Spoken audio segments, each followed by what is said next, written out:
Salut à toi et bienvenue dans mon émission Réveille-toi guerrière. J'espère que tu vas bien.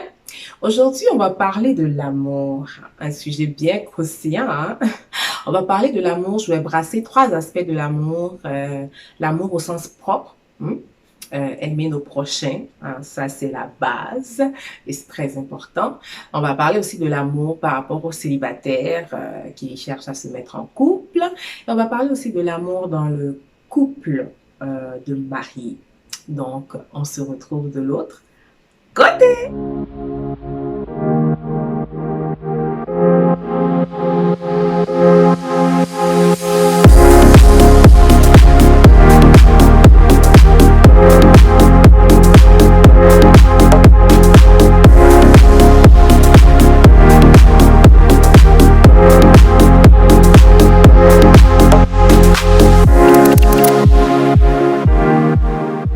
Aujourd'hui, je vais te parler du fruit de l'esprit, l'amour. Donc, c'est un fruit de l'esprit pour, si tu sais pas c'est quoi un fruit de l'esprit, dans le fond, on nous dit dans la Bible, en fait, qu'il faudrait qu'on avance selon le fruit de l'esprit. D'accord? Le fruit de l'esprit, c'est tout ce qui est en opposition avec la chair.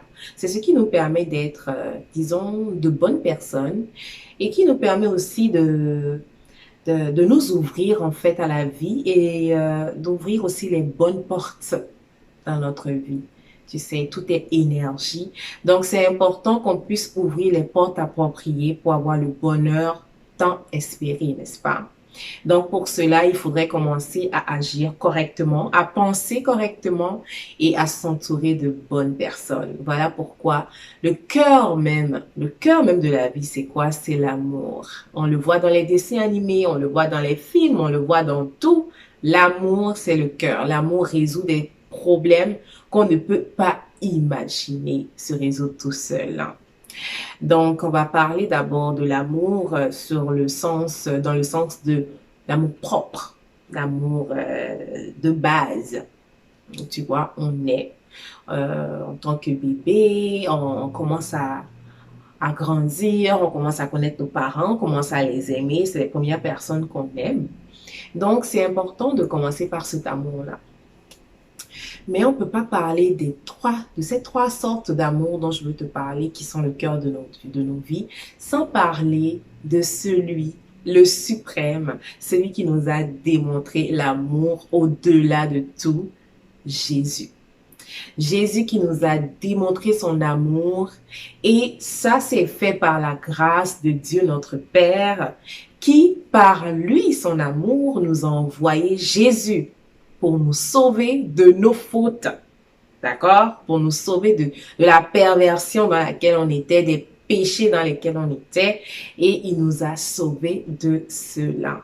Donc, je ne vais pas trop passer sur le sens même de la crucifixion de Jésus, mais l'amour que Dieu nous a montré par cette intercession de Jésus sur la terre qui est venu pour nous sauver, ça, c'est une preuve incroyable d'amour au sens pur, d'un amour inconditionnel, d'un amour pour le prochain. Et c'est pour ça d'ailleurs que Jésus nous dit que les deux grands commandements, c'est vraiment aimer notre Dieu et aimez-vous les uns les autres. C'est de ça qu'on parle, de s'aimer les uns les autres. Tu sais, il y a beaucoup de problèmes aujourd'hui dans notre vie qui sont qui sont source de haine. Tout vient de la haine, de la colère, du non-pardon et tout ça. S'aimer les uns les autres comme nous-mêmes, c'est pouvoir pardonner. C'est ne pas avoir de haine, ne pas avoir de colère qui ne passe pas, de ne pas avoir de vengeance et tout ça. Tout ça, c'est important pour notre propre équilibre mental. Quand tu ne pardonnes pas, tu es dans des problèmes parce que tu portes un poids de façon continue. Et le fruit de l'amour ne peut pas éclore comme il faut en toi parce que tu portes un poids qui est incompatible avec l'amour. Donc, nous aimer les uns les autres comme nous-mêmes, c'est quelque chose de primordial, c'est quelque chose d'important. Donc, déjà, pour commencer cette première phase, c'est déjà de regarder. Et ça, c'est valable pour les trois différentes phases d'amour que je veux brasser aujourd'hui. C'est important pour tout cela. Donc, déjà, d'aller voir, même si tu n'as pas de Bible, même si tu n'es pas chrétien, peu importe, tu peux juste aller sur Google et taper les versets de l'amour dans la Bible. Et tu commences à les méditer, à les lire au quotidien. Pour que ton cerveau commence à imbriquer cette information et que tu commences à avoir les actions et les pensées en accord avec ces versets.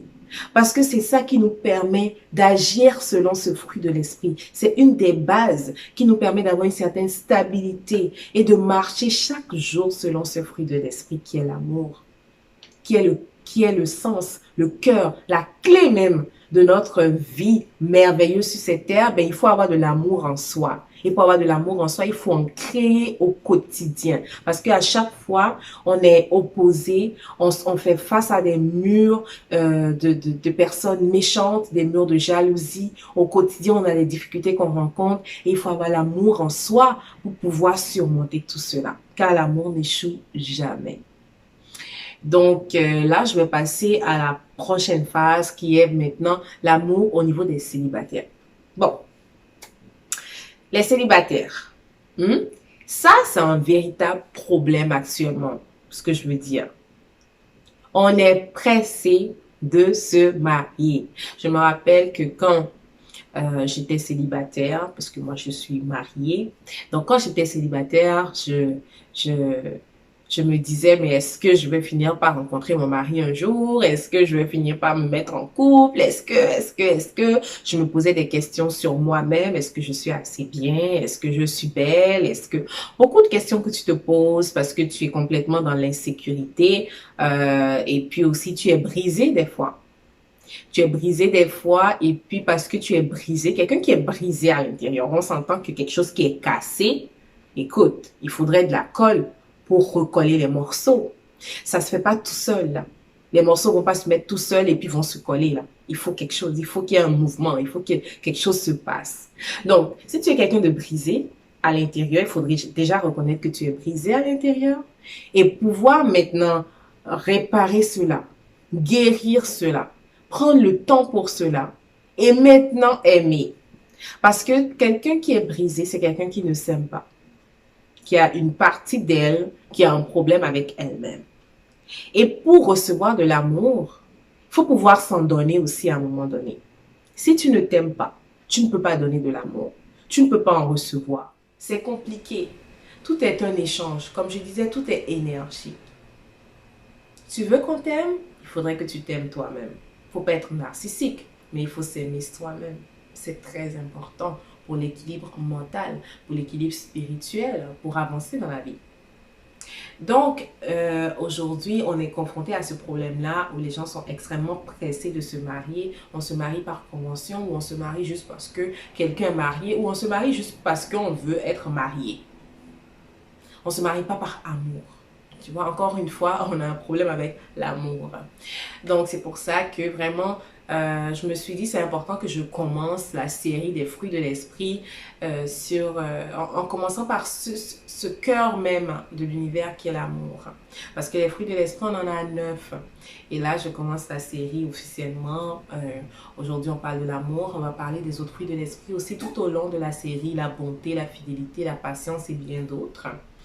Et en passant, juste pour te dire que sur mon podcast Choisis d'être ta propre héroïne, que tu peux retrouver sur Spotify, Radio Public, Apple Podcast, tu peux retrouver mon podcast Choisis d'être ta propre héroïne. Tu vas pouvoir écouter en fait mes différents poèmes sur les fruits de l'esprit et sur le fruit de l'esprit, l'amour, bien sûr. Tu pourras aussi écouter mon poème inspiré, mes différents poèmes, je veux dire, inspirés du fruit de l'Esprit Saint. Mon Dieu, je perds mes mots. Donc, tu pourras retrouver mes différents poèmes inspirés de l'Esprit Saint sur les fruits de l'Esprit. Donc, tout ça pour revenir à ce que je disais tantôt, pour les célibataires, c'est important que tu puisses t'aimer toi-même. C'est important que tu puisses t'aimer toi-même, que tu puisses trouver aussi du temps, d'accord? Du temps pour la personne qui va venir dans ta vie. Je me rappelle, j'ai une amie qui m'avait dit, quand j'étais célibataire, je me disais, waouh, comment ça va se passer? Et toi, elle m'a dit, elle, que elle était mariée, toujours mariée par la grâce de Dieu. Et elle m'a dit, moi, quand je n'avais pas encore rencontré mon mari, j'ai créé de l'espace pour lui. Donc, j'avais même des cintres que j'accrochais dans ma garde-robe. Et je me disais, ces cintres-là sont pour lui quand il va venir dans ma vie. Elle a créé de l'espace. Je ne te dis pas de faire ça forcément, mais c'est une façon de te dire que tu crées de l'espace pour la personne. Elle a fait comme ça. Tu fonctionnes comme tu veux. Tu sais, tu fonctionnes comme tu veux, mais il faut que tu crées de l'espace. C'est-à-dire que quand tu finis de faire ton planning à toi, les choses que tu as à faire et tout, tu laisses un espace pour une sortie entre amis ou une sortie avec toi-même, parce que moi je fais des sorties comme ça où je décide d'aller au restaurant et de prendre un rendez-vous avec moi-même. Ça, c'est des rendez-vous d'introspection. Je prends du temps pour moi, je fais un tour de ma vie. Tu vois, c'est des choses qui sont très importantes pour rester équilibré.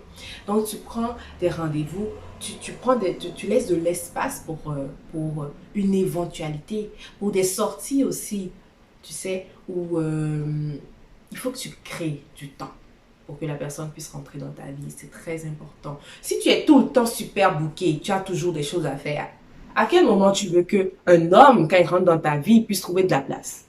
C'est pas possible. Il faut absolument avoir un temps pour cette personne aussi. Même si elle n'est pas encore là, tu te dis dans ta tête que tu as créé un espace pour lui. D'accord? C'est très important. Maintenant, tantôt, j'avais dit aussi qu'il faut qu'il faut aller chercher sur Google des versets en rapport avec l'amour. Donc, c'est important de regarder ces versets, de les lire et de les méditer chaque jour. C'est valable aussi pour, comme j'avais dit, c'est valable pour les 3 aspects de l'amour dont je parle aujourd'hui. C'est très important. Il faut aussi te soigner toi-même si tu as des brisures, si tu es blessé. C'est important de ne pas rentrer dans une relation quand on est blessé parce que tu vas blesser les autres. C'est important d'abord de guérir parce que si tu ne guéris pas, tu n'es pas en joie, tu ne diffuses pas de l'amour, donc tu vas pas en recevoir et tu pourras pas en donner. Donc, c'est très important de passer par chaque étape. Il ne faut pas se précipiter dans la vie. Ça ne sert absolument à rien. Moi, je l'ai compris à mes dépens. Et je continue de comprendre ça encore aujourd'hui. Je peux te dire que ça ne sert absolument à rien de se précipiter. Donc, si jamais tu sens que tu es brisé ou tu as besoin d'éclaircir certaines choses dans ta vie, tu n'arrives pas à retrouver une certaine joie, tu peux toujours regarder sur mon site internet www.anaelpad.com où tu pourras prendre un rendez-vous pour avoir une consultation avec moi ou carrément, si tu veux aussi, si tu sens que tu as besoin vraiment de retrouver ta joie de vivre, tu pourras toujours aller sur mon site internet pour voir ma formation Revivre à nouveau et t'inscrire pour pouvoir travailler sur toi-même avant de rentrer dans une relation amoureuse proprement dite qui va être une relation solide et une relation durable. Donc, maintenant, je vais passer au couple marié. Alors, je méditais la dernière fois quand je suis tombée sur un passage de Anne Majling, j'espère que j'ai bien dit son nom, qui en fait, dans ses méditations, elle parlait autant aux maris qu'aux femmes. Donc, elle disait ceci, je vais te lire le passage parce que, encore une fois, c'est bon de t'entendre clairement ce que l'auteur a dit. Donc, elle dit, Marie, soyez les chefs de votre foyer en étant celui qui donne l'exemple. D'accord? Aimez Dieu avec force et respect. Honorez votre femme avec dévouement.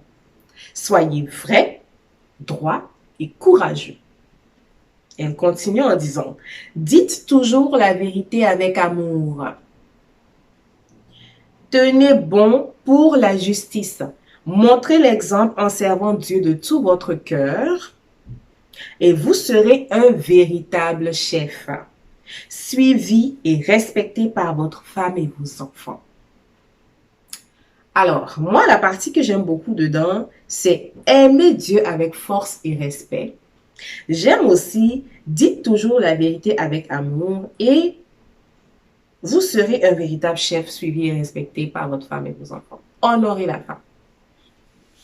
Elle nous dit ici, en tant qu'homme, en tant que mari, il faut aimer Dieu. Le premier à aimer de toutes nos forces, c'est Dieu. Aimez Dieu de toute votre force. Il faut être courageux. Le mari est là pour protéger la femme, protéger les enfants, être le leader de son foyer. Pour être le leader, il faut être courageux. Il faut savoir dire la vérité, mais avec amour. Un leader motive sa troupe. Un leader respecte sa troupe. Et un leader sait mettre chacun à sa place par respect. Donc, le respect est très important. Parce que quelqu'un qui se respecte, qui respecte les autres, inspire le respect. Ça, c'est clair. Et tout se fait par l'amour.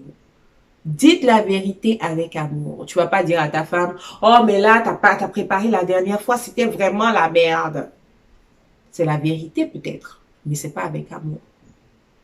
Chérie, tu sais, la dernière fois, le repas, j'ai tellement aimé ça, mais je pense que s'il y avait une petite pincée de sel d'amour, ça aurait fait du bien au repas. Tu vois? Ça, c'est une façon de dire quelque chose avec amour.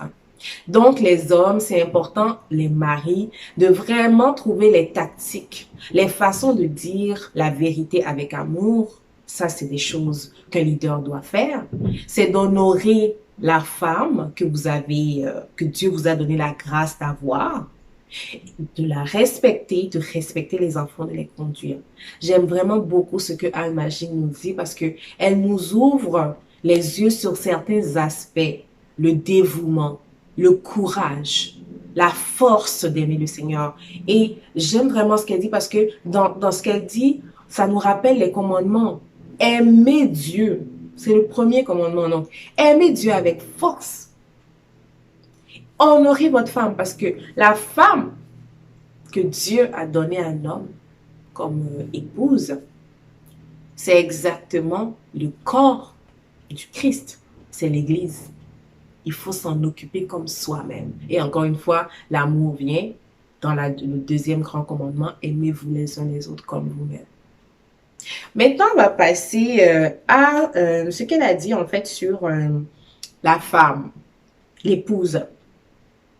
Donc, elle dit, il a besoin de notre soutien et de notre encouragement pour réussir. Il a besoin que nous validions sa position de responsable spirituel dans le foyer, en le respectant, et ce particulièrement devant les enfants. Il a besoin de nos prières. Donc après, elle dit ensemble, on forme une équipe et tout ça, mais je ne rentrerai pas trop dans cet aspect. Aujourd'hui, je vais aller vraiment dans l'aspect un petit peu plus individuel des rôles de chacun de façon individuelle. Parce que quand chacun fait son rôle, forcément, on tombe dans une équipe. Automatiquement. Vous êtes deux, vous êtes déjà une équipe. Chacun fait son rôle, automatiquement, vous êtes une équipe de feu. Donc, c'est important de vraiment comprendre chacun son rôle. Ici, ce que j'aime beaucoup, elle va dire, il a besoin de nos prières. Il a besoin de notre respect, là je paraphrase, particulièrement devant les enfants. Il a besoin de notre soutien, de nos encouragements. Il a besoin qu'on valide sa position de responsable spirituel. Mon émission s'appelle Réveille-toi guerrière. C'est parce que les femmes sont des guerrières qui doivent se réveiller.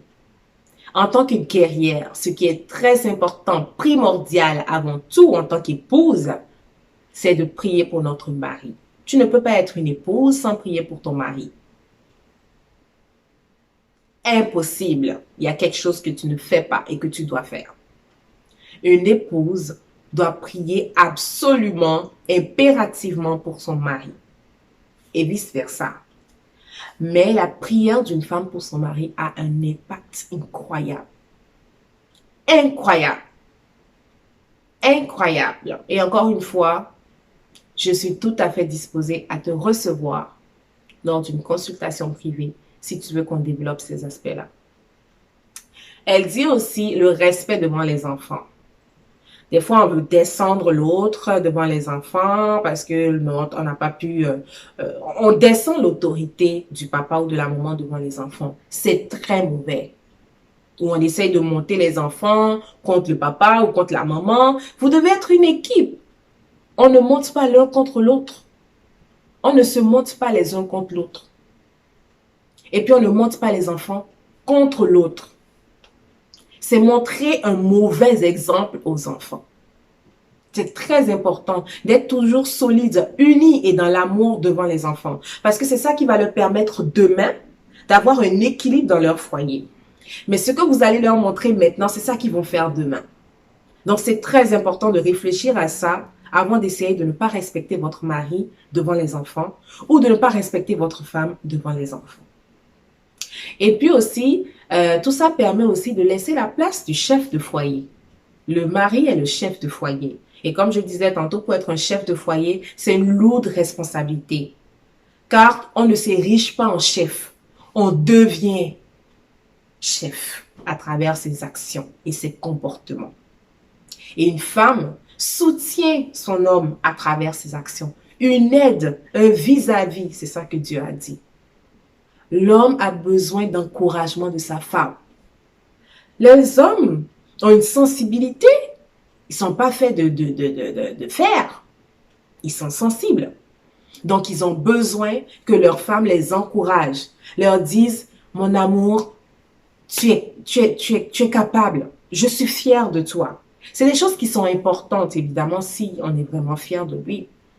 On a besoin aussi de dire la vérité à nos maris avec amour. Pas lui dire, mais toi là, pourquoi tu fais ça? Depuis, tu n'agis pas pour le foyer.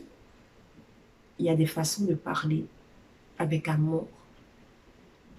Des façons de parler avec calme. La femme, c'est la douceur. Tout peut se régler dans la douceur et l'amour. Tout. On a ce pouvoir-là en tant que femme. Et on doit juste le développer. Et une fois encore, je suis là pour ça. Il n'y a aucun problème pour moi de t'aider pour cela si tu en as besoin. Et pour finir, je veux clôturer, d'accord? On a parlé des 3 aspects de l'amour et celui qui permet, ce que je veux te dire, couvre tous les aspects, que tu sois chrétien, que tu sois, peu importe ta portée spirituelle, d'où tu viens, même si tu connais pas la Bible, je te dis et je te suggère fortement d'aller sur Google et de taper 1 Corinthiens 13, 4 à 8. Corinthiens, ça s'écrit T-H-I-E-N-S. 13. 1 Corinthiens 13, 4 à 8. Juste tape ça dans Google. Tout simplement. Et ça va te permettre de fonctionner d'une façon tout à fait différente dans ta vie et de pouvoir ouvrir les portes du bonheur. Parce que ça, 1 Corinthiens 13, 4 à 8, pour moi, c'est la définition la plus merveilleuse de l'amour, de la façon dont on doit penser et se comporter selon l'amour dans la vie, pour être bien entouré et pour aussi ouvrir des portes du bonheur dans notre vie. Sur ce, j'ai fini pour aujourd'hui, cet épisode. Et si tu n'es pas encore abonné, bien sûr, abonne-toi pour ne pas manquer les autres épisodes sur les fruits de l'esprit. On se retrouve très prochainement. Bye!